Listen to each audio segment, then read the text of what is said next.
जय माता दी। जय श्री राम। आज हम भगवान श्री राम की विशेष कृपा हेतु जो श्री रामचरितमानस का पाठ चल रहा है, जिसमें हम किष्किंधा कांड को श्रवण कर रहे हैं और भगवान राम की कृपा के साथ साथ वीर हनुमान जी की भी कृपा को प्राप्त कर रहे हैं। तो आज हम उनकी विशेष कृपा प्राप्त हो, उनके विशेष आशीर्वाद हेतु आज हम रामचरितमानस के किष्किंधा कांड को आगे श्रवण करेंगे। भूमि जीव संकुल रहे, गए शरद ऋतु पाए, सद्गुरु मिले जाहि जिमि, संशय भ्रम समुदाय। पृथ्वी पर जो जीव भर गए थे वह शरद ऋतु को पाकर वैसे ही नष्ट हो गए जैसे सद्गुरु के मिल जाने पर संदेह और भ्रम के समूह नष्ट हो जाते हैं। वर्षा बीत गई, निर्मल शरद ऋतु आ गई, परंतु हे तात सीता की कोई खबर नहीं मिली। एक बार कैसे भी पता पाऊं तो काल को भी जीत कर पल भर में जानकी को ले आऊं। कहीं भी रहे यदि जीती होगी तो हे तात यत्न करके मैं उसे अवश्य लाऊंगा। राज्य, खजाना, नगर और स्त्री पा गया, इसलिए सुग्रीव ने भी मेरी सुध भुला दी। जिस बाण से मैंने बाली को मारा था उस बाण से कल उस मूढ़ को मारूं। शिवजी कहते हैं कि हे उमा, जिनकी कृपा से मद और मोह छूट जाते हैं उनको कहीं स्वप्न में भी क्रोध हो सकता है? ये तो लीला मात्र ही है। ज्ञानी मुनि जिन्होंने श्री रघुनाथ जी के चरणों में प्रीति मान ली है वे ही इस चरित्र को जानते हैं। लक्ष्मण जी ने जब प्रभु को क्रोध युक्त जाना तब उन्होंने धनुष चढ़ाकर बाण हाथ में ले लिया। तब दया की सीमा श्री रघुनाथ जी ने छोटे भाई लक्ष्मण जी को समझाया कि हे तात, सखा सुग्रीव को केवल भय दिखलाकर ले आओ, उसे मारने की बात नहीं है।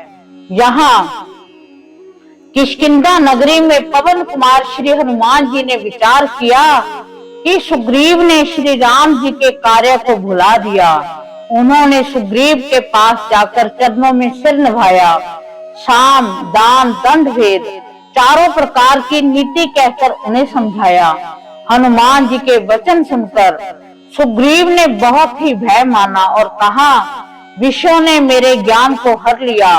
अब हे पवनसुत, जहां तहां बानर के यूथ रहते हैं वहां दूतों के समूहों को भेजो और कहला दो कि एक पखवाड़े में जो ना आ जाएगा उसका मेरे हाथों वध होगा। तब हनुमान जी ने दूतों को बुलाया और सबका बहुत सम्मान करके सबको भय, प्रीति और नीति दिखलाई। सब बंदर चरणों में सिर नवाकर चले। इसी समय लक्ष्मण जी नगर में आए। उनका क्रोध देखकर बंदर यहाँ तहां भागे। तदंतर लक्ष्मण जी ने धनुष चढ़ाकर कहा कि नगर को जलाकर अभी राख कर दूंगा। तब नगर भर को व्याकुल देखकर बाली पुत्र अंगद जी उनके पास आए। अंगद जी ने उनके चरणों में सिर नवाकर विनती की, क्षमा याचना की। तब लक्ष्मण जी ने उनको अभय बांध दी। सुग्रीव ने अपने कानों से लक्ष्मण जी को क्रोध युक्त सुनकर भय से अत्यंत व्याकुल होकर कहा, हे हनुमान, सुनो, तुम तारा को साथ ले जाकर विनती करके राजकुमार को समझाओ। हनुमान जी ने तारा सहित जाकर लक्ष्मण जी के चरणों की वंदना की और प्रभु के सुंदर यश का बखान किया। वे विनती करके उन्हें महल में ले आए तथा चरणों को धोकर उन्हें पलंग पर बैठाया। तब वानर राज सुग्रीव ने उनके चरणों में सिर नभाया। लक्ष्मण जी ने हाथ पकड़कर उनको गले से लगा लिया। सुग्रीव ने कहा कि हे नाथ, विषय के समान और कोई मद नहीं है। यह मुनियों के मन में भी क्षण मात्र का मोह उत्पन्न कर देता है। फिर मैं तो विषयी जीव ही ठहरा। सुग्रीव के विनय युक्त वचन सुनकर लक्ष्मण जी ने सुख पाया और उनको बहुत प्रकार से समझाया। तब पवन सुत हनुमान जी ने जिस प्रकार सब दिशाओं में दूतों के समूह गए थे वह सब हाल सुनाया। तब अंगद आदि वानरों को साथ लेकर श्री राम जी के छोटे भाई लक्ष्मण जी को आगे करके सुग्रीव हर्षित होकर चले जहाँ रघुनाथ थे वहां आए। श्री रघुनाथ जी के चरणों में सिर नवाकर हाथ जोड़कर सुग्रीव ने कहा कि हे नाथ, मुझे कुछ भी दोष नहीं है। हे देव, आपकी माया अत्यंत ही प्रबल है। आप जब दया करते हैं तो हे राम तभी ये छूटती है। हे स्वामी, देवता, मनुष्य और मुनि सभी विषयों के वश में हैं। फिर मैं तो पामर पशु और पशुओं में भी अत्यंत कामी बंदर हूँ। स्त्री का नयन बाण जिसको नहीं लगा, जो भयंकर क्रोध रूपी अंधेरी रात में भी जागता रहता है, और लोभ की फांसी से जिसने अपना गला नहीं दबाया, हे रघुनाथ जी, वह मनुष्य आप ही के समान है। ये गुण साधन से नहीं प्राप्त होते, आपकी कृपा से ही कोई कोई इन्हें पाते हैं। तब रघुनाथ जी मुस्कुराकर बोले कि हे भाई, तुम मुझे भरत के समान प्यारे हो। अब मन लगाकर वही उपाय करो जिस उपाय से सीता की खबर मिले।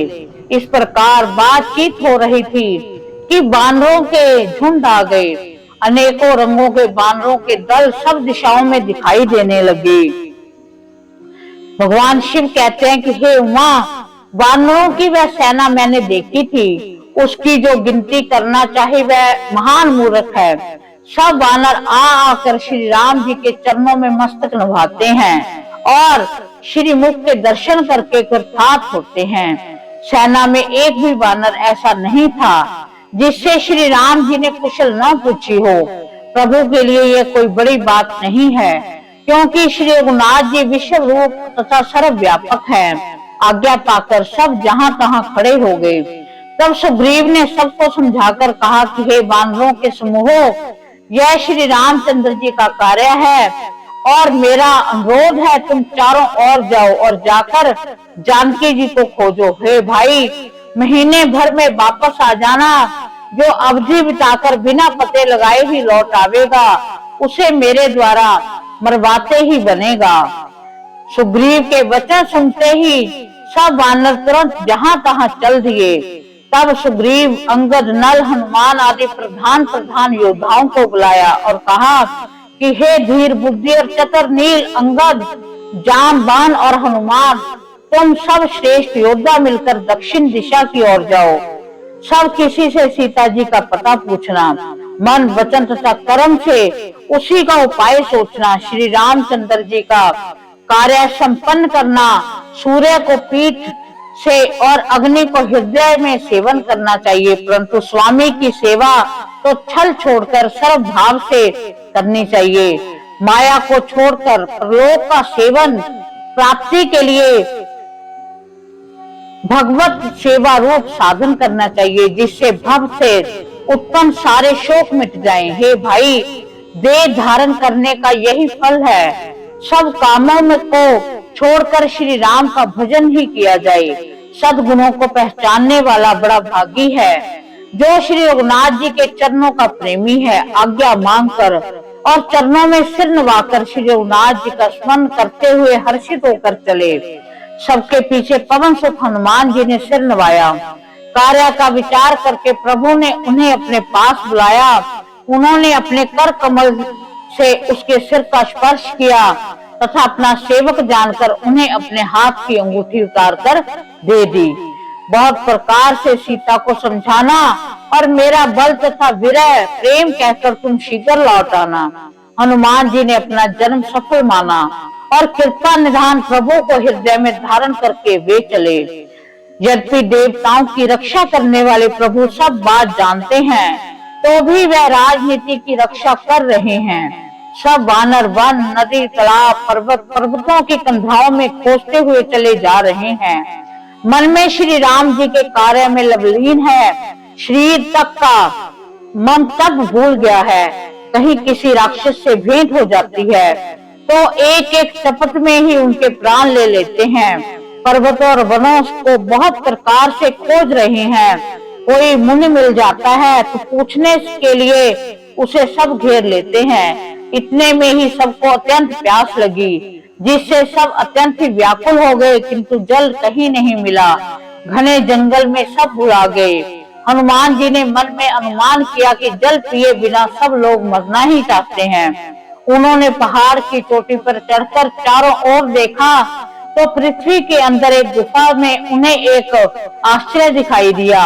उसके ऊपर चकवे, बगले और हंस उड़ रहे हैं। बहुत से पक्षी उसमें प्रवेश कर रहे हैं। पवन कुमार हनुमान जी पर्वत से उतरे और सबको ले जाकर उन्होंने वह गुफा दिखलाई। सबने हनुमान जी को आगे कर लिया। वह गुफा में घुस गए कि देर नहीं की। अंदर जाके उन्होंने एक बगीचा और तालाब देखा जिसमें बहुत से कमल खिले हुए हैं।